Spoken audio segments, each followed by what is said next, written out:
The morning light filtered through the gauzy curtains of my hospital room, painting the walls in soft hues of gold and rose. I tried to stretch my fingers around the edges of consciousness, but a dull ache throbbed in my temples and behind my eyes.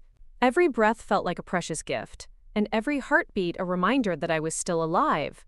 Alive, despite the fear that had clawed at me for weeks. I'm Adelaide Monroe. 6 weeks ago, I never imagined I'd be lying here, tethered to monitors and IV drips, waiting for the doctor to tell me that the surgery was a success. My life had always been orderly, predictable. I built our home with my own hands, literally, after my father's untimely death left me with debts I vowed to clear. My husband Marcus always called me the rock of the family. He said I was unbreakable. Yet here I was, broken in ways I couldn't yet articulate. My stomach heaved with the effort of a simple inhale. My strength was a flicker, not a steady flame. My thoughts drifted back to the night before my operation. Marcus holding my hand until the moment I drifted off, his face pale but determined. I had whispered the words I never thought I'd say. I need you to look after our home, just until I'm back. He nodded, gripping my fingers so tightly they burned. I promise, Addie, he had murmured in the sterile white corridor, I'll keep everything exactly as it was. Those words echoed in my mind now. I closed my eyes and remembered them as if they were etched in stone. I don't recall how long I rested before someone woke me. The door creaked open, and a nurse appeared, adjusting the monitors and offering me water.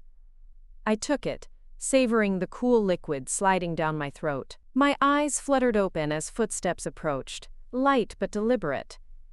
Adelaide?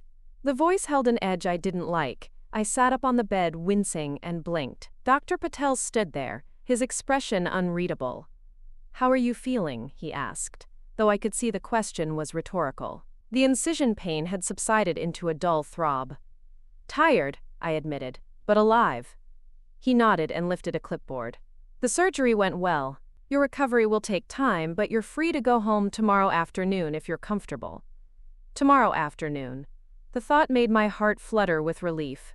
I could barely wait to collapse into my own bed, to feel the softness of sheets I'd washed a dozen times. And yet, a flicker of unease gnawed at me. Marcus had been absent for half a week already, days of texts left unread, dinners he said he was too busy to attend. Marcus? I asked, my voice trembling. Dr. Patel coughed softly. He visited yesterday. He seemed concerned.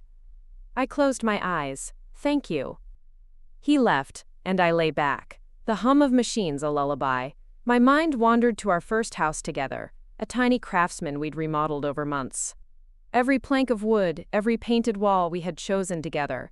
Our wedding photos hung above the mantelpiece I'd built. How could I ever repay Marcus for the life we built? The next morning, a flurry of activity surrounded my discharge. Family members came and went. Nurses explained wound care, gave me prescriptions. By midday, I felt like a traveler cleared for departure after a long, chaotic voyage. As we wheeled me to the car, I saw Marcus waiting by the curb. But my breath caught. This wasn't Marcus. The man standing there wore a crisp black shirt, his arms crossed and his posture casual, too casual. He smiled at me when our eyes met, and something in the way his lips curved half-smiled sent a chill down my spine. Adelaide! Marcus's voice came from behind him. He appeared, suitcase in hand, and kissed my forehead. Then he turned to the stranger. Ella, this is Adelaide. Ella. The name sliced through me like ice. Ella, the woman I had seen once at the cafe. The one who lingered too long by our table, as Marcus joked in the corner. I tried to read Marcus's expression, but his eyes were shielded by sunglasses. Ella extended a hand. Welcome home. My pulse thundered in my ears. Ella's handshake was firm, her nails painted a vibrant red. I felt sweat bead at my hairline, though the day was cool. Marcus's touch should have grounded me, but instead it sent a ripple of unease through my chest. The drive home was a blur of painkillers and confusion. I closed my eyes and forced myself not to panic. Marcus spoke in soft tones beside me, explaining how Ella was a friend from work who insisted on helping while I recovered. He said she'd handle the mortgage payments, the bills, the maintenance, everything, until I was back on my feet. But something in his tone, too rehearsed, too gentle, set off alarms in my mind. When we pulled into the driveway, my breath caught. The front yard was immaculate, but different. The wisteria vines I'd trained along the lattice had been cut back brutally. The garden benches I'd made by hand were gone. In their place stood sleek, modern patio furniture that gleamed unnaturally in the sun. I frowned. Where are the benches? Marcus reached over and squeezed my hand. Had them hauled away. Ella said they were an eyesore. My chest tightened with disbelief. He helped me inside. The interior felt hollow, like a stage set without actors. My favorite cushions had been replaced with geometric designs I didn't recognize.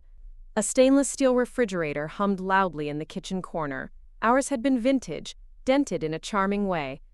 I stumbled toward the mantelpiece. My wedding photo stared back at me, but the frame was wrong. Sleek metal rather than the reclaimed wood I'd chosen. I pressed my palm against the picture, as if the heat of my skin might reveal a hidden truth. "What's going on, Marcus?" I whispered. He cleared his throat and looked away. "Addie, Ella has legal papers. She's helping to keep the house while you're under contract. It's all temporary." I felt bile rise in my throat. "What contract?" Marcus took a shaky breath. I sold the house." The floor dropped out from beneath me. My hand flew to my mouth to stifle a scream. My husband sold our home, my sanctuary, while I was unconscious. And the woman he moved in with called herself its temporary guardian. I pressed against the wall to steady myself. The room spun. My heart pounded so loudly I could hear it. "Ella?" I croaked. She stepped forward, her smile never wavering. "I'll show you the paperwork. It's perfectly legal." A new voice boomed from behind me, the lawyer's ringtone. Marcus's phone vibrated on the counter. He answered it. I turned to Ella, my vision narrowing on her painted nails, her impossible calm. "Did you know?" I asked Marcus. "Did you tell her about me?" He swallowed. I thought I was protecting you." Protecting me. The word felt like acid in my mouth. And then the lawyer on the phone said two words that cut sharper than any blade. "Closing confirmed." My knees buckled under me as the doorbell rang. I braced myself on the edge of the kitchen island, my fingers digging into polished quartz. The doorbell rang again, insistent. Ella's heels clicked across the hardwood floor as she moved to answer. Through the frosted glass I saw a tall woman in a tailored suit, holding a clipboard and a set of keys. The sold sign in bold letters gleamed red on her jacket pocket. Ella opened the door before the bell could ring again. The woman stepped inside, her gaze sweeping the room with clinical precision. "This is the new owner," Ella said, gesturing to the woman. "She's here for the handover." I closed my eyes, willing myself not to collapse. When I opened them again, I forced my legs to move. I would not be a victim in my own home. I lifted my chin. "I need to see the contract." The new owner flashed a polite smile. "Of course. But first, you should know." My breath caught as I realized the lawyer on the phone was on speaker, and the words crackled in my ear. "Any objections?" I didn't wait for the answer. "Before we jump back in, tell us where you're from. If this story moves you, please subscribe. Tomorrow, I have a special story for you." I didn't wait for the lawyer's crackling words to echo in my ears. I slammed my palm onto the counter to steady myself, feeling the cold stone press into my skin. My lungs burned for air, but my eyes stayed locked on Marcus, who stood there, phone pressed to his ear, lips parted like he might say something, anything, to make this nightmare stop. But he didn't. He just watched me unravel, like a spectator at a show he'd paid far too much to see. "Addie," Marcus tried, stepping toward me. I flinched away. I could feel the edges of the surgical bandage pulling against my skin, raw and hot beneath my clothes. I'd been on that operating table for 6 hours, my insides sliced and stitched back together. And while I was under, while I trusted him with my name, my home, my entire life, he had signed it all away. Ella stood behind him, arms crossed, nails tapping against her forearm. Her smirk was so slight you'd miss it if you didn't know her the way I did now. The snake in the grass, the fox in the henhouse. She shifted her weight, cocking her hip like she owned the place. Because she did. Because Marcus had given it to her. I forced myself to breathe, one stuttering inhale after another.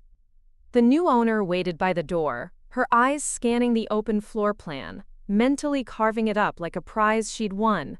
She didn't see me. She saw profit, equity, resale value. My memories were just paint on walls to her.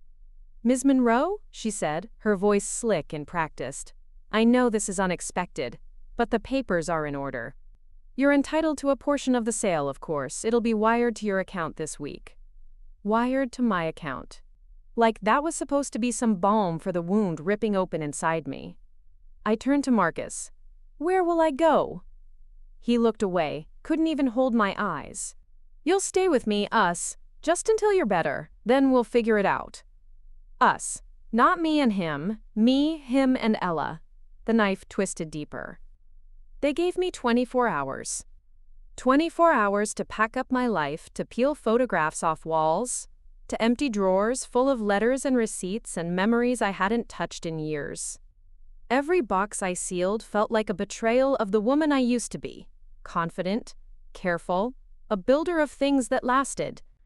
Marcus hovered in doorways, offering half-hearted help.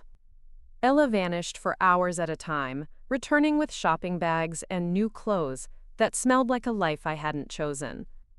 In the master bedroom, the one I'd painted a soft, misty gray, my wedding dress still hung in the back of the closet. I pulled it out, the silk cool against my fingertips. It smelled faintly of cedar and the vanilla sachets I'd tucked between the folds. I thought about the promise we'd made that day, standing under an oak tree in a borrowed garden. I'd whispered, "Forever," into his mouth as we kissed. And he'd said it back. A laugh, bitter, broken, escaped my throat. I folded the dress and packed it away, pressing the box shut like sealing a coffin. By dusk, I sat on the porch steps with my phone in my lap, the screen lit up with numbers I couldn't dial. My mother had passed years ago, my father long before that. Friends would take me in for a night or two, maybe a week, but I could see the pity in their eyes already. I didn't want their pity. I wanted my home. A car pulled up to the curb. Ella stepped out, the hem of her pencil skirt hugging her thighs like a second skin. She tilted her head, studying me like I was a curiosity she'd found on the sidewalk. "You'll be all right, Adelaide," she said, her tone dripping with faux sympathy. "You're stronger than you look."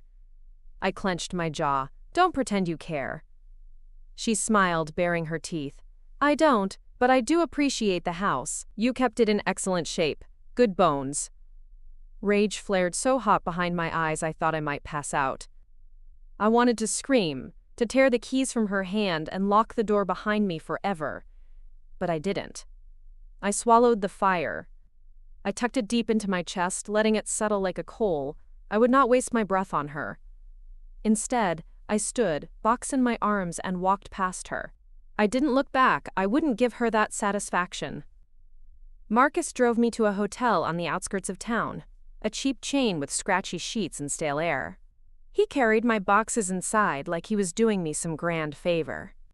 When he set the last one down, he lingered by the door, hands buried in his pockets, eyes darting to the TV bolted to the wall. "Addie," he began, voice soft, "I'm sorry. I didn't want it to be like this. But the bills, the surgery, it was too much." I stared at him, feeling the words slip through the cracks in my resolve. "You moved her in while I was under the knife, Marcus. You sold our home. You threw away everything we built." He flinched but didn't deny it. "I'm trying to do right by you. I'll cover this place until you're back on your feet." I laughed then, a sound so hollow it echoed off the cheap walls. "Don't bother. I won't be here long." He reached for me. I stepped back. "Goodbye, Marcus." He hesitated, then turned and left. The door clicked shut behind him. I sank onto the bed, the springs groaning under my weight. For the first time since the surgery, I let the tears come. I pressed my fist to my mouth, biting down to keep from sobbing too loudly. The next morning, I woke to the sun slicing through the faded curtains. My body ached, but my mind was clear. I dressed slowly, wincing as I pulled my sweater over the bandages. Then I picked up my phone and dialed a number I hadn't used in years. Monroe and Sons Real Estate. This is Carla speaking. I took a breath. Carla, it's Adelaide Monroe. A pause. Addie, my God, it's been ages. How are you? I'm ready to sell. Another pause. Sharper this time. Sell what? I thought Marcus handled. I cut her off. Not the house, the land, the lakefront property my father left me. A beat of silence. Addie, that's prime. Are you sure? I looked around the tiny hotel room, at the boxes stacked by the door. I'm sure. And Carla? Yes. Listed under my name only, not Marcus's, not anyone else's, just me. I could hear the grin in her voice. Understood. It took less than a week. The offers rolled in like an avalanche. Developers, retirees, young couples looking for a slice of heaven. They all wanted my father's lake.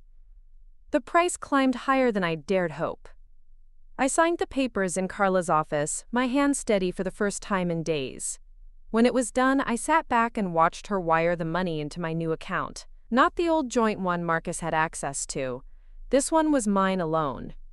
I left Carla's with my head high, the coal in my chest burning brighter now.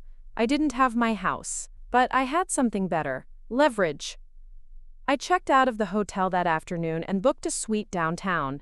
High ceilings, warm wood floors, huge windows that let the city hum lull me to sleep. I sat on the balcony with a cup of tea and made a list. First, find a lawyer, not just any lawyer, a shark, someone who'd bite down and never let go. Second, audit every penny Marcus ever touched. I wanted to know where my money went, when he moved it, who helped him hide it. Third, take back what was mine. 3 days later, my lawyer, a fierce woman named Evelyn Hart, sat across from me with a stack of papers thick enough to choke a shredder. She tapped her pen on the table, eyes glittering with a predator's calm. Adelaide, you don't just have a case, you have him by the throat. He signed off without your full consent. And your power of attorney papers? They're as good as confetti. You were never incompetent. I smiled. Good, let's bury him. Evelyn raised a brow. What about the house? I sipped my tea, the steam curling around my face. Oh, I sold it. She blinked. Addie? I leaned in. But not the way he thinks. Let him stay there with her. They don't know yet. But soon they'll get the letter. The mortgage wasn't in his name, it was in mine. And I sold the note. Evelyn grinned. Who owns it now? I let the coal in my chest flare into a flame. I do. The next morning, I stood on the sidewalk across the street from my old house. Marcus's car sat in the driveway, Ella's sleek coupe parked behind it. A courier pulled up, stepping out with a fat envelope. He rang the doorbell. I watched as Marcus answered, confusion spreading across his face. He tore the envelope open. Ella leaned over his shoulder, her grin fading into a tight, pinched line. From where I stood, I could almost hear the words she spat at him, the panic in his eyes as he realized the ground beneath him was gone. They thought they'd won, but they never saw me coming. I turned away before they could spot me, my reflection in the car window catching my eye, tired, bruised, but alive. And this time, no one was taking that from me. This story took us a long time. If you like it, subscribe. Now, back to the story. Standing across the street, I let the wind whip through my hair as Marcus and Ella tore open the letter that would end their cozy illusion.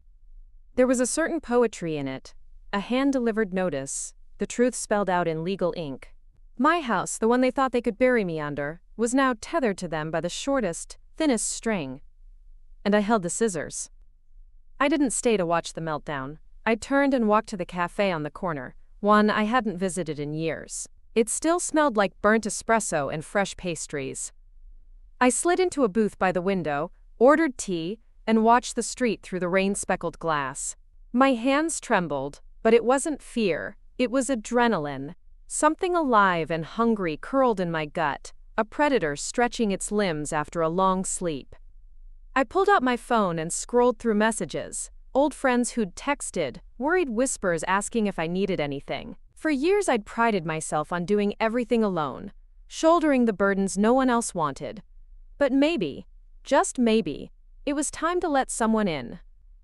One name caught my eye, Livia Dunn. We'd gone to college together. She'd studied law before pivoting to real estate. Smart, savvy, loyal to a fault. The last message she'd sent me, months ago, was a photo of her new office with a note. "Come by, let me spoil you." I tapped her number. She picked up on the second ring. "Addie, oh my God, is it true? I saw the house listing. Marcus sold it while you were in the hospital?" "Half true," I said, my voice steady. "He sold it, but he doesn't own it anymore." Silence on the other end, then a sharp laugh. "I knew you'd find a way to land on your feet. What do you need?" "Lunch, today. And advice." "You got it." We met at a bistro downtown. Livia hadn't changed. Still tall, still blunt, still with a wardrobe that made every lawyer in town green with envy. She hugged me so tight I thought my stitches would pop. "God, Addie, I'm so sorry," she said when we sat down. "I wish I'd been there."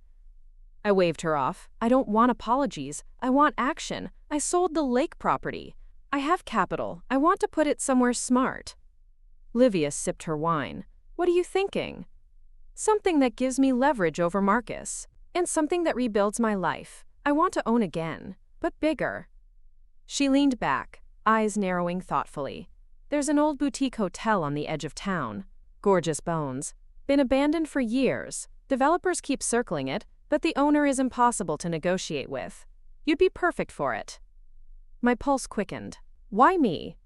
"Because you're stubborn enough to make it beautiful again, and you've got nothing left to lose. Sometimes, that's exactly what these old places need. A woman with her back against the wall and teeth bared." I laughed. "A real one this time. Send me the details." 2 days later, I stood in front of the Hawthorne house. The paint was peeling, the roof needed work, but the brick bones glowed warm under the afternoon sun. I walked through the lobby, boots echoing on the dusty marble. Broken chandeliers hung like relics from a better time. I could see it. Weddings, honeymoons, families laughing by the fireplace. A place full of stories instead of ghosts. Evelyn, my lawyer, met me there, contract in hand. "You sure?" she asked, pushing her glasses up her nose. I nodded, positive. We signed the paperwork on the grand old reception desk. When the last signature was done, Evelyn looked at me with something close to awe. "You're really doing it," she said. "You're building something new." "Not new," I said, brushing dust off the countertop. "Stronger." Word spread fast. Marcus found out before the ink was dry. He called, texted, left voicemails that grew more frantic each day. I ignored every single one. He finally showed up at the Hawthorne house unannounced. I was in the lobby with a contractor, mapping out where to start renovations, when I heard the slam of a car door. I didn't flinch. I kept my eyes on the blueprints spread across the marble table. "Adelaide!" His voice echoed in the empty hall. He sounded breathless, as if he'd run from the car. I didn't look up. "We're busy, Marcus." He crossed the dusty floor, shoes crunching on debris. He stopped inches from me, eyes darting between me and the contractor. "Can we talk? Alone?" I sighed, waving the contractor away. He left, boots thumping up the old staircase. When the door swung shut behind him, Marcus leaned in, lowering his voice. "What the hell are you doing?" "Rebuilding," I said simply. He raked a hand through his hair. "With what money? You've frozen our accounts." "They're my accounts, Marcus. I unfroze mine. Yours? Well, you spent those with Ella." His face flushed red. "Addie, be reasonable. We can fix this. Sell this dump. Come home." "Home? Asterisk." I spat the word. "You mean the house you sold from under me? The one I now own the mortgage on? Don't pretend we're still we. You made your choice." He tried to reach for my hand. I stepped back. "You're making a mistake," he hissed. I laughed. "No, Marcus. I did that when I married you." He flinched like I'd slapped him. I didn't give him a chance to recover. I turned my back and called for the contractor. Marcus stood there for a moment longer, his mouth opening and closing like he had more to say. But he didn't. He left. And when the echo of his footsteps faded, I felt lighter than I had in years. The days bled into nights, filled with blueprints, calls to lenders, negotiations with local artisans. I moved into one of the old suites, sleeping on a mattress on the floor while the roof was patched and the walls insulated. Each morning I woke to the scent of sawdust and fresh paint, a perfume more comforting than any designer bottle on Ella's vanity. I found an old ledger in the manager's office, tucked behind rotting books. Page after page of names, dates, family stories scribbled in the margins. I spent nights reading it by the fireplace, tracing the handwriting with my fingers, reminding myself that every brick had a history worth saving. One night I dozed off in the armchair, the ledger open on my lap. I dreamed of my father standing in the doorway, his hand resting on the old oak banister. He smiled, that warm, lopsided grin I hadn't seen since I was 20. "Good bones, Addie," he said in the dream. "You've always known how to build. Don't let anyone tell you otherwise." When I woke, dawn light spilled through the cracked windows. I wiped the tears from my cheeks and got back to work. 6 months passed in a blur of hammering, painting, and small victories. Livia checked in every week, bringing food and wine, telling me about the offers pouring in for wedding bookings, corporate retreats, birthday parties. The town was talking. They wanted to see if the woman who'd been thrown away would rise again. Marcus didn't come back, not directly. But I heard from friends that he and Ella were unraveling, arguments spilling out onto sidewalks, late-night screaming matches that kept the neighbors awake. I didn't gloat much. I was too busy sanding floorboards and choosing tile patterns. On the day of the grand reopening, I stood in front of the restored fireplace, a glass of champagne in hand. The chandeliers glowed above me, their crystals catching the light like a sky full of stars. The same room that once smelled of mold and mildew now hummed with life, laughter, music, the clink of glasses. A local reporter cornered me near the buffet. "Ms. Monroe, any comment for your ex-husband?" I tilted my head, smiling just enough to be polite. "Tell him I finally came home." When the last guests left that night, I sat alone on the porch steps, the same way I had outside my old house. But this time there was no dread clawing at my chest. Only calm, only resolve. The coal that had burned inside me for months was now a flame I carried proudly. I pulled out my phone and scrolled through photos of the hotel, every corner glowing with possibility. My father would have been proud. My mother would have been proud. And somewhere, deep down, so was I. A car pulled up. Livia stepped out, carrying a bottle of champagne she'd stashed for the occasion. She plopped down beside me, popped the cork, and poured us each a glass. "To the Hawthorne," she said, clinking her glass against mine. "To home," I said. We drank under the stars, the hotel standing strong behind us, its windows warm and bright. The future was uncertain, but it was mine, and no one would ever take it from me again. Before we jump back in, tell us where you're from. If this story moves you, please subscribe. Tomorrow, I have a special story for you. When the dawn came after our impromptu toast on the steps of the Hawthorne, it didn't feel like any ordinary sunrise. I woke up to the song of birds perched on the railing outside my suite, the old hotel creaking and settling around me like a protective cocoon. For the first time in what felt like centuries, the air tasted like freedom. And not the fragile freedom I'd felt in the sterile corridors of the hospital. This was something solid, earned. I rolled out of bed, no fancy mattress yet, just a borrowed frame and the cheapest linen I could find that didn't scratch my stitches. My scar still twinged every now and then. A reminder that I'd survived more than just Marcus. I'd survived myself. My own illusions. My own blind loyalty.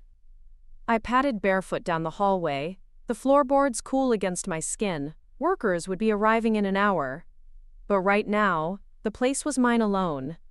I stopped in front of the grand staircase, its balustrade newly polished, but still creaking under my palm. I leaned over, watching sunlight spill through the stained glass above the landing. It painted the floor in shards of emerald, ruby, and gold. For a moment I saw my father's ghost again, this time sitting on the bottom step, his elbows resting on his knees, that same warm, lopsided grin. "Good bones, Addie," he whispered in my mind. "You've always known where to start." I nodded to the empty room, and I know where it ends too. The weeks after the grand reopening were a blur of phone calls, paperwork, and the constant hum of people, guests checking in for weddings and anniversaries, town locals stopping by for a peek inside the legendary Hawthorne. Word spread fast. The place became a magnet for the curious, the hopeful, the nosy. And while I poured coffee and gave tours, I kept my eyes on the prize. Marcus thought he'd broken me by taking my house. But what he never understood was that my house was never just walls and floors. It was what I could build with them. And this time, my foundation was fireproof. One evening, after the last guest had left the lounge, I settled behind the old reception desk, my new command center. Evelyn Hart sat across from me, reading over the latest batch of financial statements. She looked up, brow arched. "You know, Adelaide," she said, tapping the stack of papers, "you're turning a profit faster than anyone predicted. Weddings, events, even that art exhibit last weekend, it's a gold mine." I shrugged, sipping my cold tea. "Good. I want it stable before the next phase." She leaned forward, eyes glinting. "Tell me you're not done yet." I smiled. Not even close. The next phase wasn't about the hotel. It was about the house Marcus still squatted in with Ella. Legally, they had a lease now, but the lease terms were strict, stacked so heavily in my favor it might as well have been a tripwire. I'd waited months, waited until their overdue payments stacked up like a tower of playing cards. Late fees, penalties, violation notices for unauthorized changes to the property. I had it all documented, neatly bound in a file Evelyn loved to flip through when she needed cheering up. By the time the 6th month rolled around, Marcus called me himself. I let it ring the first few times. When I finally picked up, his voice was all brittle charm. "Addie, love, can we talk?" Love, the word curdled in my stomach. "Talk? Sure. You're 6 weeks behind on rent. What do you want to say?" He sighed, as if the world was so unfair to him. "We just need more time. The repairs." "The repairs you did without approval?" I asked sweetly. Silence. "Marcus, I'm giving you 30 days to pay in full," I said, my voice calm as an executioner's blade, "or I'll start eviction proceedings." "You'd kick us out?" His voice cracked like a child's. "I'd do a lot more than that, sleep tight." I hung up. I could almost hear Ella shrieking at him in the background. I closed my eyes and savored it for a heartbeat. Then, I moved on. The day the eviction papers landed in their mailbox, I didn't bother to hide. I stood on the sidewalk across the street, coffee in hand, hair tied back in a messy knot. Marcus came out first, his face blotchy and red, papers crushed in his fist. Ella stormed out behind him, shouting, her voice echoing through the cul-de-sac. I didn't wave. I just stood there, sipping my coffee, watching them try to untangle the mess they'd wrapped themselves in. They'd gutted my garden, painted the shutters a garish color, ruined the wisteria I'd planted when we first bought the house. And now it was all theirs to lose. When Ella spotted me, her face twisted into something monstrous. She stalked across the yard, stopping inches from me, her breath hot and sour. "You think this makes you better than me?" she spat. "You think you've won?" I tilted my head, the steam from my coffee curling between us. "Not better, Ella. Just smarter." She opened her mouth to say something else, some final, biting retort, but she didn't have one. She turned on her heel and stormed back inside, slamming the door so hard the windows rattled. I walked away before Marcus could muster the courage to follow. A week later they were gone. The neighbors said the moving truck came in the middle of the night. No fanfare, no goodbyes. I didn't care where they went. I only cared that they weren't my problem anymore. I stood in the living room the next morning, the house echoing with emptiness. It smelled like fresh paint and old betrayal. I ran my hand along the mantelpiece, the same one that once held our wedding photo. The photo was gone now, replaced by my own reflection in the glass of the empty frame. I could have kept the house, flipped it for profit, but I didn't want a single piece of that life anymore. Instead, I signed the deed over to the local women's shelter. Evelyn handled it in record time. By the time I handed the keys to the shelter director, my chest felt lighter than it had in years. The next weeks brought new storms. Old debts Marcus had hidden came crawling out of the dark. I found accounts I'd never known about, credit cards opened in my name, lines of credit he'd maxed out while I was still paying off the surgery bills. I spent late nights with Evelyn, piecing together the wreckage. Each lie was another nail in his coffin, each forged signature, another chain dragging him down. One night, after hours hunched over statements and affidavits, Evelyn leaned back in her chair and said, "He's gonna try to declare bankruptcy, you know." I shrugged. "Let him. I don't need his money, I want his ruin." She raised her glass to me. "And you'll get it." It was spring when the final judgment came down: fraud, forgery, misappropriation of marital assets. The judge's words felt like a balm on a wound I'd forgotten how to name. Marcus's assets were seized, what little he had left. Ella was nowhere to be found. Rumor was she'd run off to Spain with some other fool who didn't know better yet. I sat on the porch of the Hawthorne, paperwork in my lap, birdsong filling the air. I signed the final page, my name looping strong and steady across the bottom line. When it was done, I didn't cry, I didn't laugh, I just breathed. In the months that followed, the Hawthorne blossomed.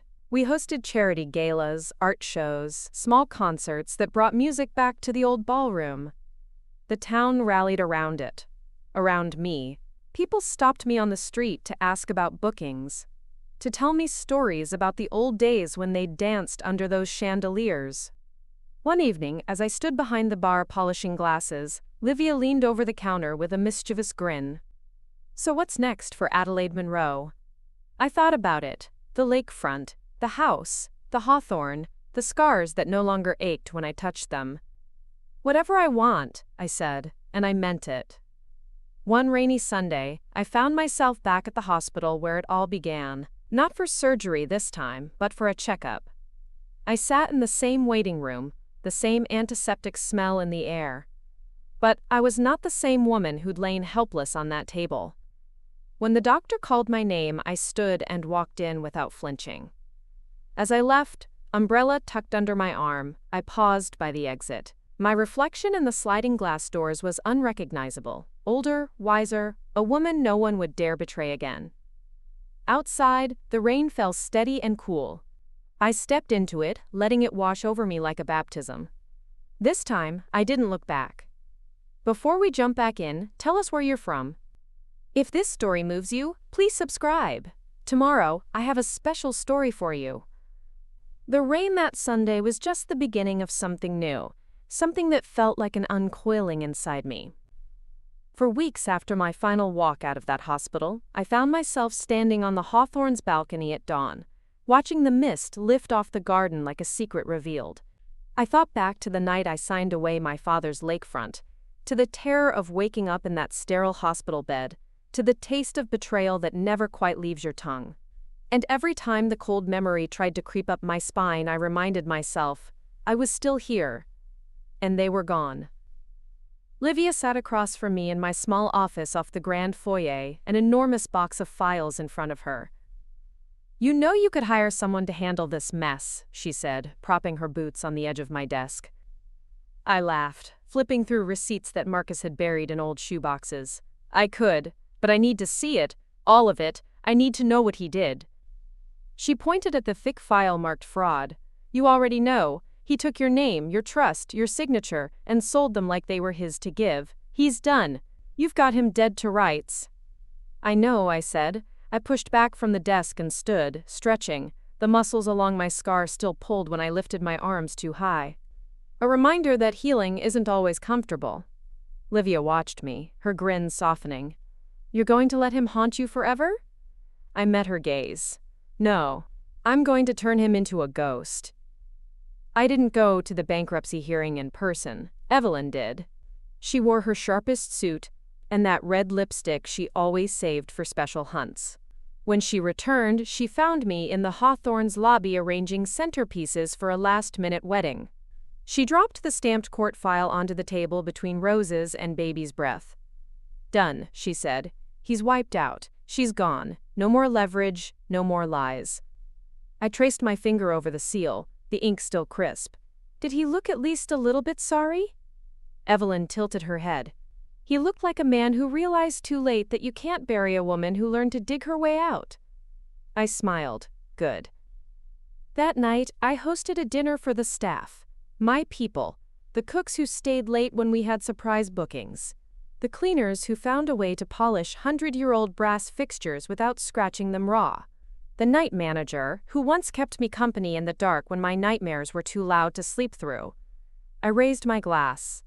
To new beginnings, I said, and felt it all the way in my bones. The room echoed with laughter and clinking glasses. And for a moment, I let myself feel proud, not just for surviving, but for thriving. For turning the ruins of my life into the stones of my castle. A week later, the press started sniffing around. Some local blogger with too much time dug up the eviction records, the foreclosure notices, the divorce filings. They wanted the whole sordid story, the betrayal, the surgery, the mistress, but I didn't give them any of it. I stood on the steps of the Hawthorne when they showed up with their cameras and microphones, and I smiled. There's no scandal here, I told them. Just a woman who knew how to build something out of nothing, and who learned how to say goodbye. One reporter asked if I'd ever take Marcus back. I almost laughed in his face. He was never mine to lose, just mine to learn from. In the quiet mornings after the storm died down, I found a rhythm, wake before dawn, open every window in the ballroom to let the new air wash away the stale ghosts, and sit at the old reception desk with a mug of tea. Some mornings, Livia joined me. Other days, Evelyn. We'd plot our next move, what to add to the hotel, which old wing to restore next, whether to open the gardens for charity events. One morning, as we watched the sun climb over the trees, Evelyn asked, "Do you ever wonder what he's doing now?" I stirred my tea, the spoon clinking soft against the porcelain. No, he's not my story anymore.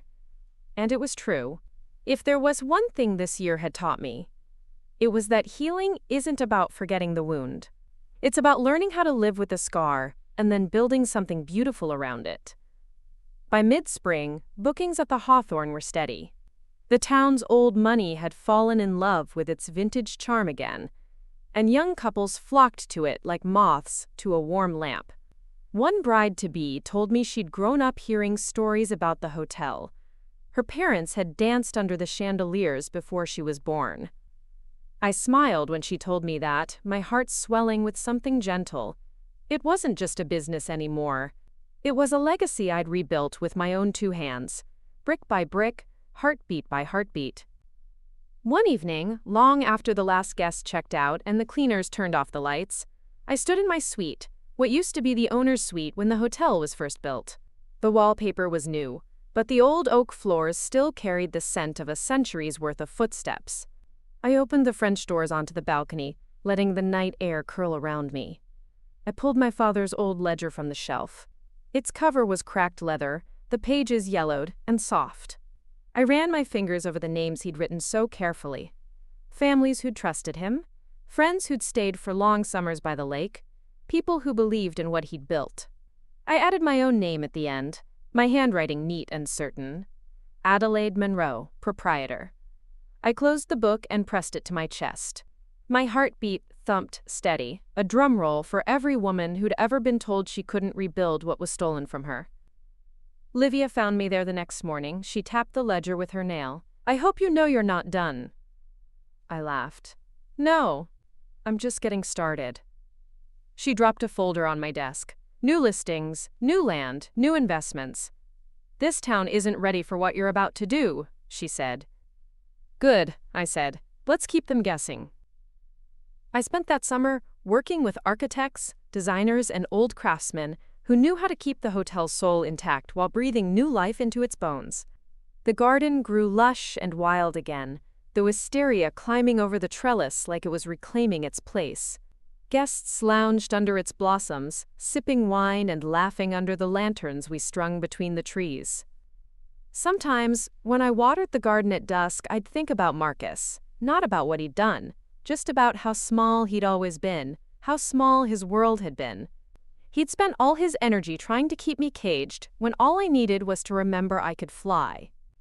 One night, as I tucked a stray vine back into place, I whispered to the flowers, "Thank you for staying, The wind rustled the leaves, and I swear I heard my father's voice again. "Good bones, Addie. Good bones." On the anniversary of the surgery, I lit a single candle in the ballroom. I stood alone in the glow, letting the quiet remind me how far I'd come. I touched my scar through my dress, not ashamed of it anymore. It wasn't a mark of what I'd lost. It was proof of what I'd fought to keep. The next day, I signed the final documents to expand the Hawthorns Gardens into a public park, free for the town that had once gossiped behind my back.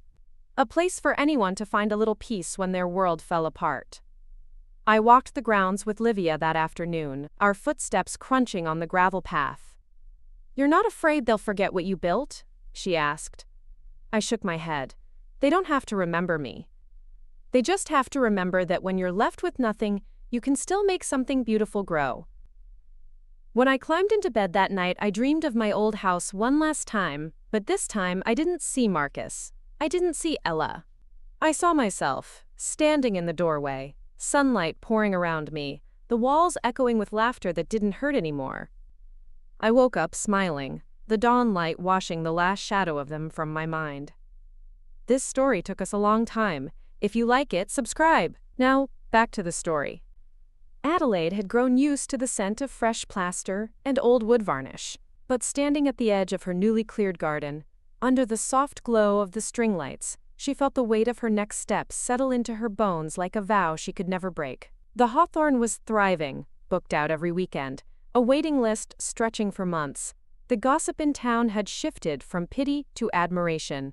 Even the people who once whispered behind her back now smiled when she passed, hoping to bask in the warmth of her comeback.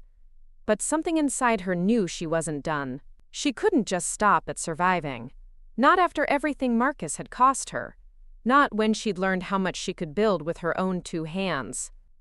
It began with a letter, folded once, tucked into a cream envelope, slid under her office door one chilly morning just before dawn. No return address, no stamp, just her name, written in looping penmanship she didn't recognize. She turned it over in her hands, the weight of it oddly heavy, as if the words inside had mass. She broke the seal and read, "Ms. Monroe, I hear you're a woman who knows how to turn ruin into beauty. I have something that might interest you. Meet me at the old foundry at the edge of town, midnight." No signature, no explanation, just that.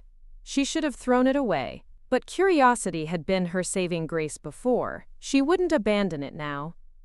She parked her truck near the rusted gates of the foundry just before midnight. The wind howled through the broken windows of the abandoned factory, carrying with it the scent of metal and damp earth. She pulled her coat tighter around her shoulders, stepping over debris and weeds until she reached the wide concrete pad where the old machines once stood humming and alive. A figure waited there, backlit by a single hanging work lamp that swung in the breeze. When he turned, she saw a man about her age, mid-30s, hair peppered with early gray, eyes sharp and tired all at once. "Ms. Monroe?" "Depends on who's asking," she said. Her voice didn't shake. She'd made sure of that. He smiled, not a snake's grin like Marcus's. This one was weary but warm. "I'm Peter Harris.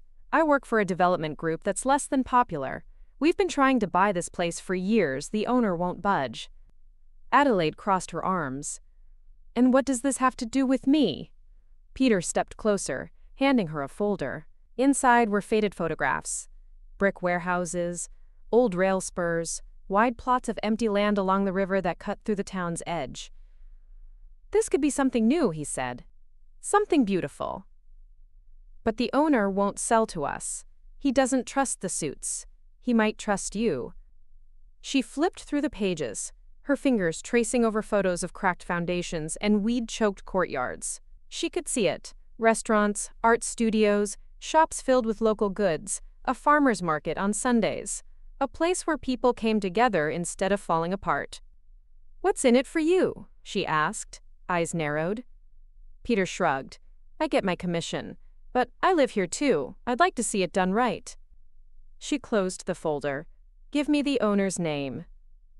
Peter hesitated, then said, "He lives in that old river cottage on the south bank. Name's Walter Green. He's 94 and stubborn as an old mule." Adelaide smiled. then he and I might get along just fine.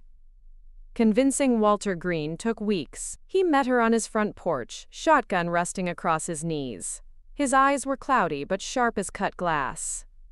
"I know who you are," he said when she introduced herself. "You're the woman who threw her husband out and built an empire on his ashes." Adelaide laughed. "Not quite an empire yet." Walter leaned back, the wood of his rocker groaning under his weight. "You don't want my land. No one should want it. The ground's poisoned from decades of foundry runoff. It's a graveyard for anyone foolish enough to build on it." She sat down opposite him, folding her hands in her lap. "You're right, the soil's bad, but the bones are good, and bones can be cleaned." They talked for hours. About the river, about the foundry's glory days, about the way his wife used to hang flower baskets from the porch railing every spring. When the sun dipped below the trees, Walter finally looked her in the eye and said, "If you can promise me you won't let those developers bulldoze what's left, I'll sign it over. But only to you."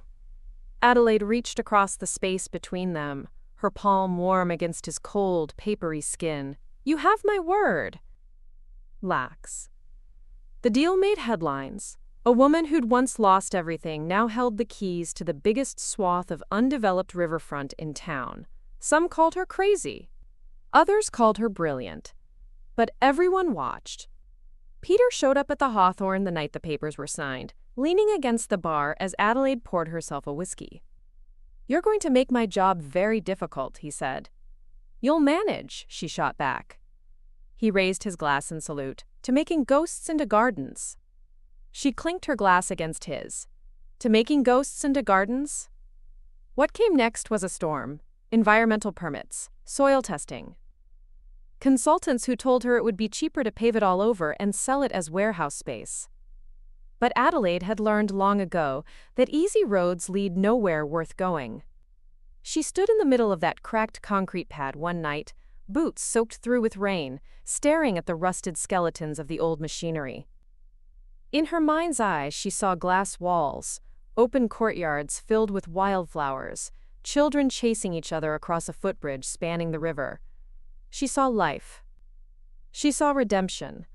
And she knew she would make it happen, one piece at a time. But Marcus wasn't done haunting her. Word got back to him, of course.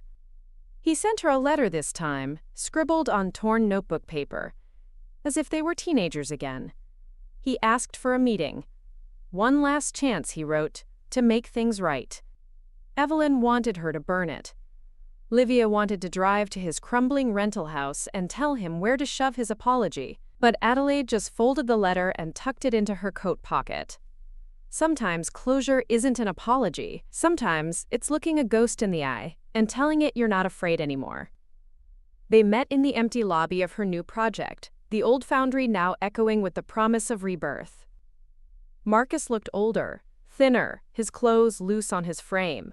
He held his hat in his hands, turning it over and over like he was looking for the right words underneath it.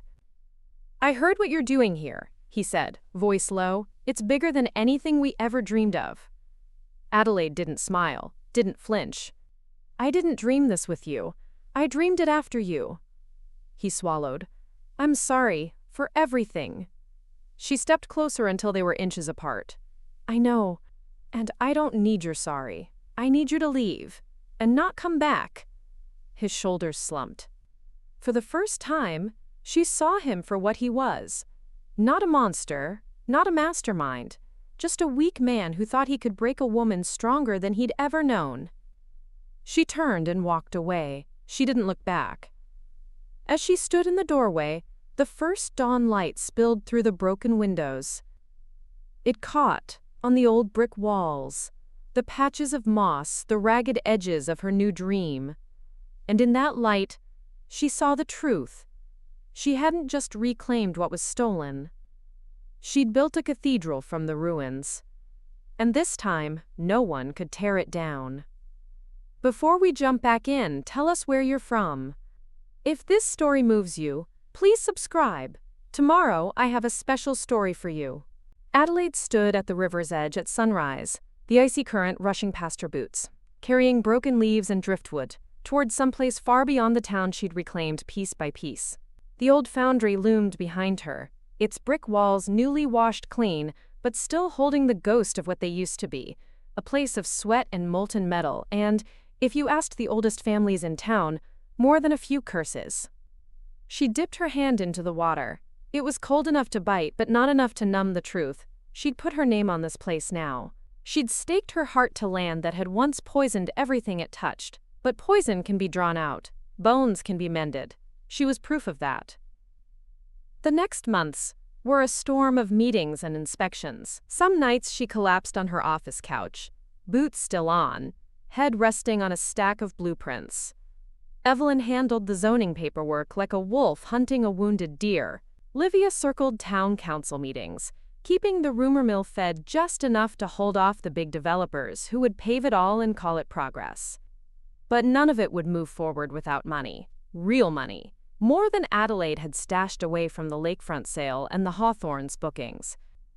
That's how she found herself sitting across from Peter Harris in a corner booth at the only cafe open before dawn. He looked like he hadn't slept in days, collar rumpled, eyes rimmed with red. He pushed a contract across the table. "You want this built before the next thaw," he said, voice low. "You need investors, big ones. The kind who won't run scared when the soil tests come back spitting arsenic and lead. I have them lined up. They'll want you on every call, every press release. Your face sells the dream." Adelaide sipped her coffee, eyes on the lines of fine print. "And when they want to rip it out from under me?" Peter didn't flinch. "Then we do what you did to Marcus. We tie it up so tight they'd bleed money trying to squeeze you out." She leaned back, studying him. "You're not scared of my reputation?" He cracked a tired grin. "You're the safest bet in this town. You've lost everything once already. You won't let it happen again." She signed the contract, not because she trusted him, but because she trusted herself to know when to run, when to fight, and when to burn the bridge to ash. By spring, the foundry's main hall was stripped to its bones. Piles of brick, old gears, and rusted beams lined the yard like offerings to the future. Adelaide walked the floor each morning, tracing the outlines of what would come: a gallery here, a bakery there, an outdoor market along the old loading docks. Children's chalk drawings already decorated one wall, ghosts of dreams waiting for paint and permanence. One morning, she found an envelope wedged under her office door again. This time, it was from Marcus's lawyer, a polite letter informing her he'd filed an appeal on his bankruptcy, claiming duress and undue influence. Evelyn read it over her shoulder and laughed so hard she nearly spilled her coffee. "Let him try," Evelyn said, flicking the letter into the trash. "A drowning man will grab any branch. Doesn't mean he's climbing out." Adelaide nodded, but said nothing. Deep down, she'd expected him to show his face again. Ghosts always found a way to claw at the living. Weeks later, Adelaide woke to a knock on her apartment door above the Hawthorn. She pulled on a sweater, padded down the narrow stairs barefoot, and found Peter waiting in the lobby with his hands shoved deep in his pockets. "Bad news?" she asked before he could speak. "Not exactly," he said. "Come with me." They drove in silence to the far end of the riverfront. When they stepped out, Adelaide saw a line of trucks idling near the fence. Big rigs, bulldozers, heavy equipment she hadn't ordered. Peter handed her a flashlight. "They tried to break ground, without permits, without clearance. They're hoping to scare you off the land by stirring up old contamination and blaming you for it." Adelaide felt her pulse spike but kept her voice calm. "They want to fight? Fine." She climbed the fence, boots slipping in the mud. The foreman, young, brash, clueless, stood wide-eyed as she planted herself in front of his biggest excavator. "This site is under injunction," she said, arms crossed. "Move your rigs, or I'll have you cited for trespassing, environmental negligence, and endangering protected wetlands." The foreman smirked. "Lady, my boss writes bigger checks than you ever will." She smiled, teeth bared. "Good, tell him I said thanks for paying my lawyer's next vacation." She didn't move until the engines coughed and died. One by one, the trucks pulled out, mud splattered her jeans, cold rain dripped down her collar. But as she stood there in the storm, she knew she was exactly where she belonged, right at the edge of the next battle. The local press got wind of the standoff. Adelaide didn't give them a comment, but the pictures told the story. The woman who'd lost her home to betrayal now defending her new dream with mud-splattered boots and an iron spine. The community rallied. Volunteers showed up to help clear debris, local artists painted murals over graffiti, kids picked up trash along the riverbank. Adelaide didn't ask them to. They came because they believed, because her fight had become theirs. One night she sat on the foundry steps, fingers stained with paint, watching the moonlight ripple over the water. Livia sat beside her, a thermos of coffee between them. "You ever think you'll leave this town?" Livia asked. Adelaide shook her head. "Not until I'm done." "And when's that?" She grinned, eyes glinting. "When there's nothing left worth saving." Marcus's appeal dragged on, but Evelyn cut it to ribbons in court. On the final day, Adelaide didn't bother showing up. She was too busy helping a contractor hoist reclaimed beams into place for the new market hall. When the ruling came down against him again, she didn't celebrate. She just wiped the sweat from her brow and told the crew to keep going. Some ghosts didn't deserve a second glance. The day the first shop opened its doors at the riverfront, Adelaide stood under the wide brick archway, ribbon scissors in hand. Children ran past her, laughing, their sneakers squeaking on the fresh pavement. Old neighbors who'd once pitied her lined up to buy bread and local honey. A string quartet played on a makeshift stage where molten steel had once poured from blazing furnaces. Peter found her leaning against a beam, eyes bright. "They're going to write stories about you," he said. "Woman loses everything, rebuilds it bigger." Adelaide shook her head. "No, they'll write stories about this place. I'm just the bones." He raised his cup of cider. "To good bones." She clinked her cup against his. "To good bones." Late that night, when the vendors closed up and the music faded, Adelaide wandered through the empty halls alone. Her footsteps echoed against brick and glass. She paused by an old rusted gear mounted on a pedestal, a relic from the foundry's past, now polished to a soft shine. She traced her fingers over its teeth, felt the grooves worn by decades of work. Sometimes, she thought, it's not about erasing the scars. It's about showing the world you can still turn. She stood in the doorway as dawn crept across the river, painting the sky in shades of gold and promise. This was hers. Not because she'd won every fight, but because she'd never stopped fighting. And tomorrow, when the sun rose again, she'd fight for it all over again. Before we jump back in, tell us where you're from. If this story moves you, please subscribe. Tomorrow, I have a special story for you. Adelaide's next dawn came with the smell of fresh lumber and wet earth rising from the riverbank. The open market at the old foundry pulsed with life now, but her mind was already 10 steps ahead, restless, hungry for the next piece of the dream. She watched vendors unpack crates of fruit and wildflowers under the awnings she'd fought to build. Children chalked hopscotch grids on the concrete where molten metal once hissed and spat. But even as they laughed and ran, she felt the old ghosts stirring. Progress didn't keep the past quiet. It gave it something to whisper about. It started with a rumor, whispers of a corporate giant sniffing around the last untouched block near the river. An abandoned textile mill, half swallowed by ivy and shadow, the same company that tried to break her injunction last winter. They'd bought off city planners before. They'd do it again. Peter found her standing at the mill's chain-link fence one rainy evening. "You can't buy this one," he said. "Not outright. They'll tie it up in so many shell companies you'll never know who owns it until the wrecking balls show up." Adelaide's mouth twisted into a smile that made him flinch. "Then I won't buy it. I'll outbid them in the only currency that matters, faith." She rallied everyone she'd ever helped. Vendors, volunteers, artists who'd found a canvas in her riverfront. She stood on the bed of an old flatbed truck at dusk, under fairy lights strung from leaning poles. "They think we'll roll over like we're too small to fight," she told the crowd. Her voice trembled at first, but each word sharpened as she spoke. "But they forget we built this together. And if they think they can bury us, they better remember. We know how to dig ourselves back out." They passed around jars and envelopes, buckets and online pledges. It wasn't just money. It was a promise stitched together by everyone who'd tasted hope on this stretch of old soil.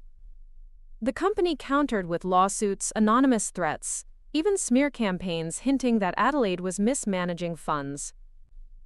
Evelyn handled the filings with her usual icy glee, shredding arguments like confetti. Livia leaked stories to the press. Pictures of Adelaide standing ankle-deep in river mud, paint on her cheeks, hammer in hand. The narrative turned. The town chose its side. And then came Marcus. He showed up at her office door at the Hawthorne, thinner than before, his shirt hanging off him like a discarded promise.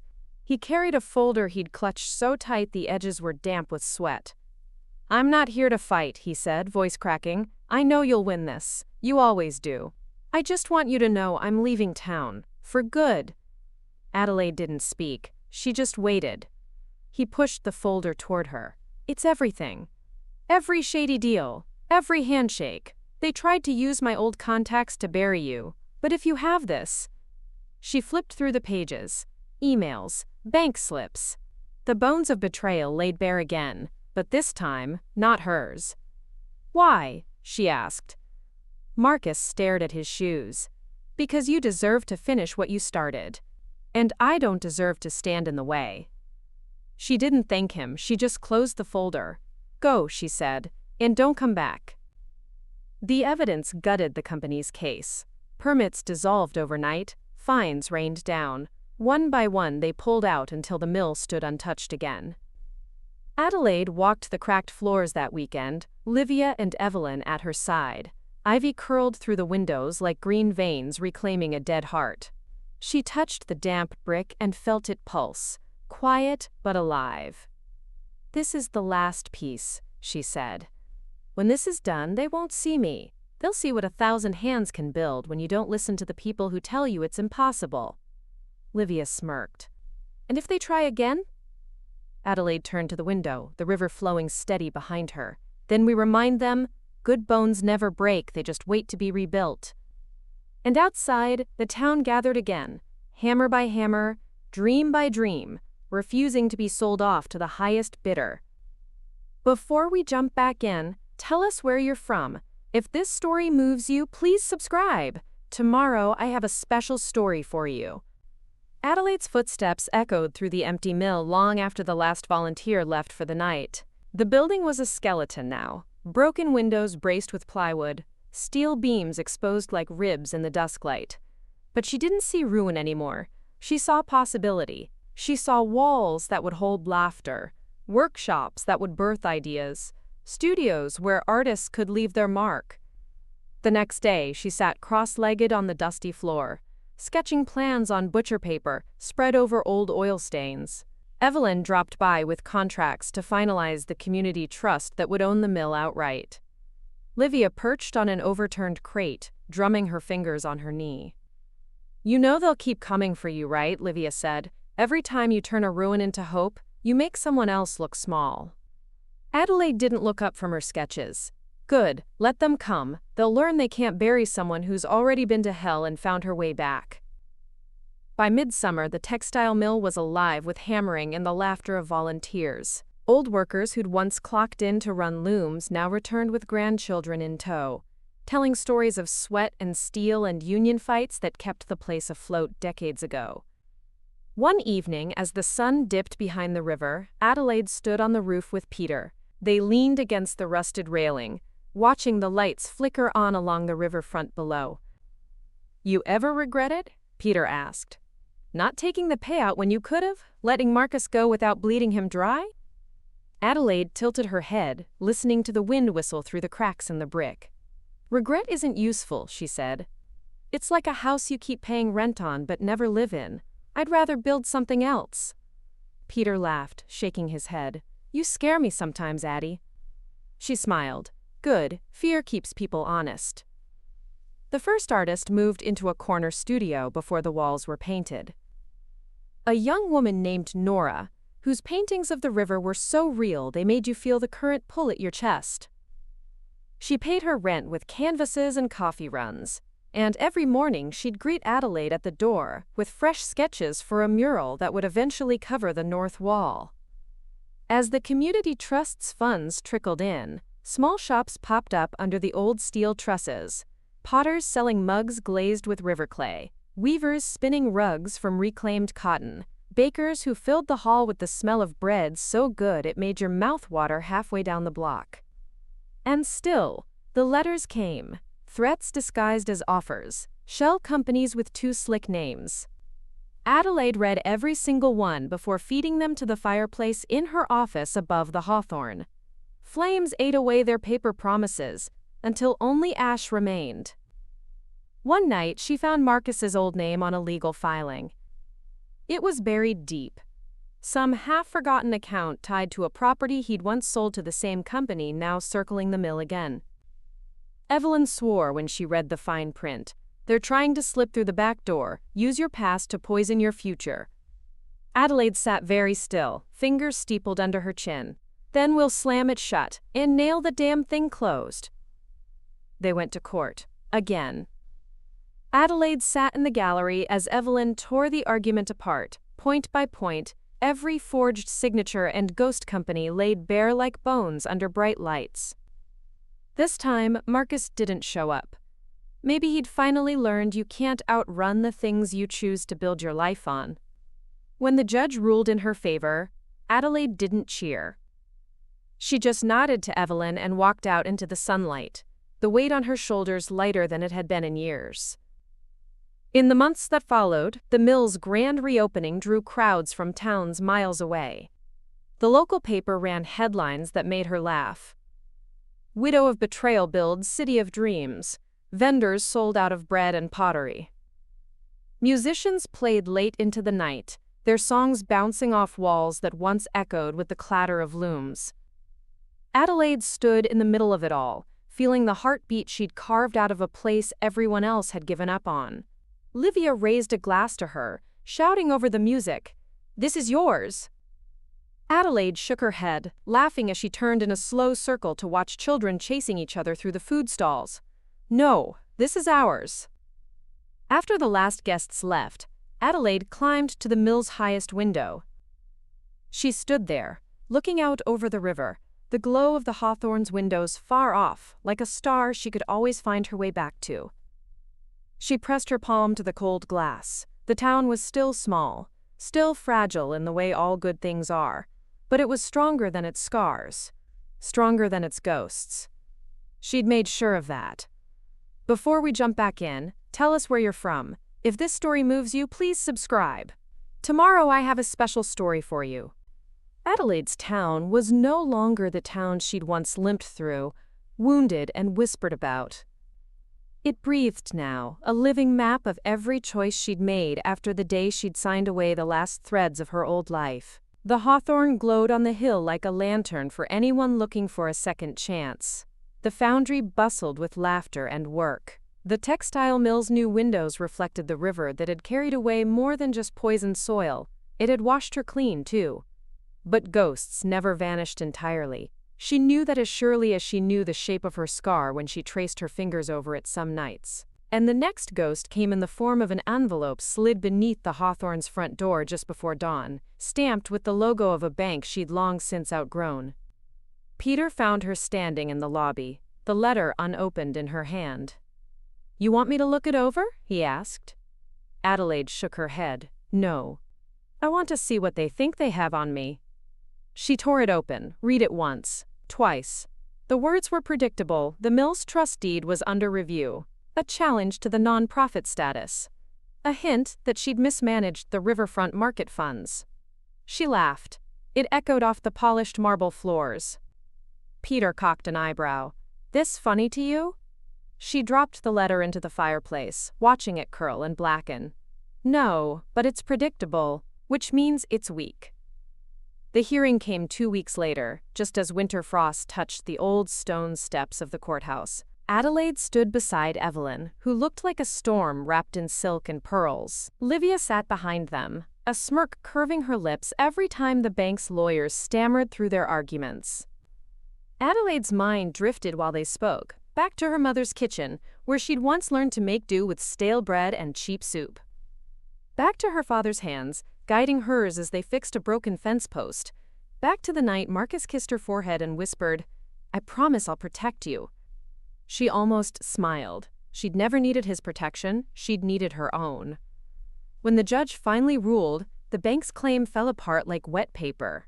Evelyn squeezed Adelaide's hand under the table. "That's one more ghost laid to rest," Evelyn whispered. Adelaide nodded. "How many more do you think there are?" Evelyn grinned. "Let's find out." The holidays came with snow heavy enough to hush the town's streets. The Foundry's market stayed open late, fairy lights strung from the old steel beams, the scent of mulled cider curling through the cold air. Adelaide walked the rows of stalls wrapped in her father's old coat, stopping to taste fresh bread, to buy gifts she'd wrap herself in paper and twine. Peter caught up with her near a food truck. "They say you're turning the mill's top floor into apartments for artists now." She shrugged. "Why let good bones go to waste?" He laughed. "You ever think you'll run out of ghosts to fight?" She looked out at the family skating on the frozen stretch of river. "No, but it doesn't scare me anymore." At midnight on New Year's Eve, the Hawthorne hosted a gala. The same ballroom where she'd once stood alone with blueprints and bruised hope, now pulsed with music and clinking glasses. She danced with Livia and Evelyn under the chandeliers they'd polished with their own hands.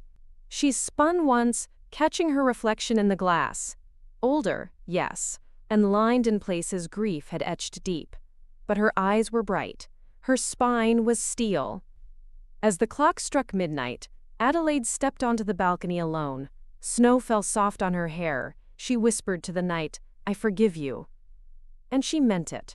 Not for Marcus. Not for the town that had once turned its back on her. But for herself. For the girl who'd once believed love was the only thing that kept walls standing. Now she knew better. It was grit. It was resolve. It was community stitched together in scar tissue and kindness. Spring thawed the river by degrees, the ice breaking apart like old chains snapping free. Children laughed as they splashed at the banks, their mothers shouting for them to keep their boots dry. Adelaide watched from a bench near the old Foundry gates, the sun warm on her shoulders. A reporter found her there one afternoon, notepad in hand, eyes sharp but kind. "Ms. Monroe, people are saying you own half this town now." She smiled. "The town owns itself. I just remind it not to sell itself short." "Do you ever wish you'd done anything differently?" Adelaide thought of Marcus, of her old house with the wisteria that had once wound itself around a trellis she'd built with hope as flimsy as balsa wood. She thought of every betrayal, every late-night phone call, every letter she'd fed to the flames. "No," she said softly, "because if I'd done it differently, I wouldn't have done it at all." That summer, the final piece fell into place. A battered old church near the river, long boarded up, went up for auction. Adelaide walked its aisle alone the night before, moonlight streaming through stained glass, dust motes swirling like angels over the pews. She sat in the front row, letting her heartbeat echo off the vaulted ceiling. It wasn't faith she found there, it was forgiveness. For herself, for every misstep, for the ruin that had given her the bricks to build again. When the gavel fell the next morning, the church was hers. And by autumn, it would become a community center where no one would ever again feel locked out by doors too heavy to push open alone. On the first day they opened the doors, Adelaide stood in the vestibule, sunlight flooding over her like a promise kept. She watched families stream in, laughter bouncing off the old stone walls, children's footsteps echoing like prayers answered in secret. Peter found her there, leaning against the doorframe. "You done yet?" She shook her head, grinning. "No, I'll be done when there's nothing left worth saving." And they both knew that day would never come. Before we jump back in, tell us where you're from. If this story moves you, please subscribe. Tomorrow I have a special story for you. Adelaide never planned for the stories people would tell about her. But by the first crisp mornings of fall, they spread through town like wood smoke. Tales of the woman who turned betrayal into blueprints, who laid old ghosts to rest with every brick she laid. Some stories twisted into rumor. That she'd buried Marcus under the river mud, that she slept in the Hawthorns' ballroom with a shotgun across her lap. She let them talk. The truth was simpler and deeper. The truth was that healing didn't happen because you chased ghosts away. It happened because you learned to live with them, pacing your halls at night, to leave the doors open wide enough to show them you weren't afraid anymore. The old church thrummed with life that fall. The community center hosted food drives, literacy classes, and warm meals for people who'd once stood on the edge of ruin like she had. She watched mothers cradle infants by the stained glass windows she'd paid to have restored. She watched children color in rooms where the walls had once wept with rain. And sometimes, late at night, she'd slip inside when the lights were off and sit in the front pew, hands folded, heart steady. It wasn't penance anymore, it was promise. Evelyn came to her with a new folder the week before the first snow. She found Adelaide on the Hawthorns' back porch, boots propped on the railing, a thermos of tea steaming in her hands. "Don't you ever take a day off?" Evelyn asked. Adelaide shrugged. "If I stop moving, the walls might cave in." Evelyn sat beside her, flipping the folder open. One last piece of the puzzle, the old freight depot at the end of the rail spur. The city's auctioning it off. Developers want it for condos. But if you want it, it's yours. Adelaide studied the aerial photo clipped inside. Broken windows, roof sagging. But she saw it immediately. An indoor market for winter months. A workshop for apprentices who needed a place to fail and try again. She set her thermos down. "How bad are the ghosts?" Evelyn grinned. "Let's just say Marcus would have loved it. 3 generations of fraud, lawsuits, shady deals. You'll have to fight the bank again." Adelaide's laughter startled the crows from the fence. "Good. I've missed the taste of a good fight." Ads. The auction hall smelled of old carpet and stale coffee. Adelaide sat alone in the front row, her check already signed and ready. The bidding started low, developers sniffing around with bored eyes and phone calls to venture partners. But every time they raised a hand, she raised hers higher. When the final gavel fell, the room went dead silent. The freight depot was hers. Outside, the air bit her cheeks pink. Livia was waiting by her truck, arms crossed. "You know, you could have just built a fortress around the Hawthorn and never looked back."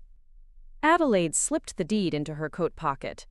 "And let someone else decide what happens next? Not a chance." Winter slammed the riverfront, with ice storms that rattled the depot's old windows. Volunteers showed up anyway. People who'd once danced under the Hawthorn chandeliers, who'd found warmth in the Foundries Market, who'd sent their children to the church's after-school classes. They shoveled snow, hammered boards over broken glass, carried out moldy crates with sleeves pulled over raw, red hands. One night, Adelaide sat on a stack of old shipping pallets, lantern at her feet, sketching layouts for the indoor market. Peter found her there, hair stuffed under a wool hat, cheeks flushed from the cold. "You know you could sell all this tomorrow and retire," he said. She didn't look up. "And do what?" "Anything, everything, live by the sea. Buy a house with no ghosts in the walls." Adelaide set her pencil down, meeting his eyes. "Why would I want a house with no ghosts?" They found the first legal challenge buried in a stack of old deeds, an unpaid lien so ancient it was practically fossilized. Evelyn dug it out, piece by piece, unearthing signatures forged long before Adelaide ever stood on this dirt. The bank tried to flex again, its lawyers tossing threats like lit matches into the wind. Adelaide sat at the big oak desk in the Hawthorns' lobby, letter opener in hand. She read every threat, every bluff. Then she slid them into a box and nailed it shut. Livia raised an eyebrow when she saw it. "What's that?" "Tomorrow's bonfire," Adelaide said. And the next night, in the courtyard by the garden she'd replanted from wisteria roots she'd saved from her old house, they burned the box together. Every paper turned to ash that drifted over their shoulders like a blessing. By spring, the depot's bones were solid again, windows replaced, beams reinforced. Adelaide stood at the center of the great hall, dust motes spinning in the new sunlight. Children's laughter drifted in from the open doors, kids chasing each other through the empty stalls that would soon brim with goods crafted by hands like hers, calloused and unafraid. She ran her palm over an old loading dock pillar, whispering, "You're mine now. No one can sell you out from under me again." When the grand opening came, Adelaide didn't give a speech. She didn't cut a ribbon. She stood by the door, greeting every person by name, handing out mugs of cider, showing them how to pull their own chairs up to the fire pits in the courtyard. One elderly man, a farmer she'd known since she was a child, pressed her hand as he left that night. "Your daddy would have been proud," he said. Adelaide squeezed his palm, her throat too tight for words. Long after the last light went out, she climbed to the freight depot's old loft and looked out over the town. She saw the twinkle of the Hawthorne's windows, the foundry's rooftop garden strung with lanterns, the church's stained glass glowing like a lantern for the weary. The ghosts were quiet that night, or maybe they'd finally learned she wasn't afraid of the dark. She pressed her palm to the window, whispering to the town she'd stitched back together with grit and hope. "You're mine, I'm yours, and we're not done yet." Before we jump back in, tell us where you're from. If this story moves you, please subscribe. Tomorrow, I have a special story for you. The dawn that broke over the freight depot on this crisp autumn morning felt different, almost reverent, as though the world itself paused to acknowledge the final act of a woman who had turned every ruin into a monument of hope. I stood on the edge of the mezzanine, the city spread out below me like a tapestry woven from countless lives, some torn by hardship, others frayed by betrayal, and many, at last, stitched back together by hands that refused to give up. I am Adelaide Monroe, and this is the story of how I became more than a ghost, more than a survivor. This is the story of how I built my legacy, not brick by brick, but heartbeat by heartbeat, breath by breath, with every scar informing a deeper determination. In the weeks since the Great Auction, the freight depot has transformed. What was once a cavern of abandoned steel and fractured dreams is now a hub of creation. Artisans carve intricate woodwork in the sunlit workshops. Musicians practice in the echoing corridors, their notes weaving through the rafters like joyous birds. And at the center of it all stands a cafe, where the aroma of freshly baked bread and the hum of conversation coalesce into something I came to understand as community. I walk its hallways each morning, greeting each person by name. There's Nora, the painter whose murals have become the soul of our town, and Jonathan, the potter whose clay pots cradle memories for every hand that cradles them. There's Marisol, who runs the language lessons and whose laughter rings like bells, and Ben, the former landscaper turned beekeeper, whose honey we serve with cinnamon on scones. Every face I see is a testament to the truth I unearthed long ago, that when you transform pain into purpose, you create a ripple that touches far more than your own reflection. And Livia and Evelyn stand beside me as the clock hands converge on noon. It is the final ribbon cutting of this grand series of restorations: the old church, the foundry, the mill, the depot, and now, this grand hall that holds them all in its embrace. The ribbon stretches across the entryway, braided from the ties of former guests' gowns, volunteers' hats, and scrap ribbon from local weddings. It is a symbol woven from all that was, and all that now is. As I step forward with golden scissors in hand, the crowd hushes, anticipation crackling like soft thunder. Cameras flash, but I hardly notice. My gaze finds the faces I have come to love. The shopkeeper who lost her storefront, the teenager who thought the world had no place for her, the elderly man who taught me to build fences when I was just a girl with trembling hands. I cut the ribbon. "Welcome," I say, my voice steady and warm. "This is yours." Cheers wash over me like waves. People stream in, laughter and tears mingling, as the doors swing open on hinges we repaired with our own hands. This hall is more than a building. It is a sanctuary for every dreamer who was ever told to look away. That evening, I returned to the Hawthorne, my first restoration. The oak beams glow amber in the firelight. The chandeliers glimmer, as if conspiring to remind every guest that beauty often emerges from the darkest nights. I slip into the lobby, the same wooden desk greeting my fingertips like a loyal friend. I think back to the day I woke from surgery, to the moment Marcus told me he'd sold my house, my world. I replay the shock, the pain, the decision to fight rather than fold. I see the boy my husband once was, and the man he became, flawed, frightened, and ultimately irrelevant to the woman I would become. Here in the Hawthorne, I am reminded that homes are not built of bricks alone, but of grace, resilience, and the courage to unlock doors once slammed shut. Late at night, when the last glass is polished and the staff head home, I climb into bed and find myself restless once more. My scar still tingles sometimes, a reminder that the body remembers what the heart cannot forget. But now, the ache is softer, like distant thunder rather than a raging storm. I dream of my old house by the lake, its wisteria trellis long gone, but replaced by gardens that now flourish under the sun. I dream of a table set with friends, laughter echoing against the water, and I dream of the road ahead, winding and uncertain, but always worth the journey. In the quiet hours before sunrise, I step onto the balcony of my suite. Smoke rises from chimneys. The river glints like a silver seam beneath the bridge we built together, the market stalls sleeping quietly by the water's edge.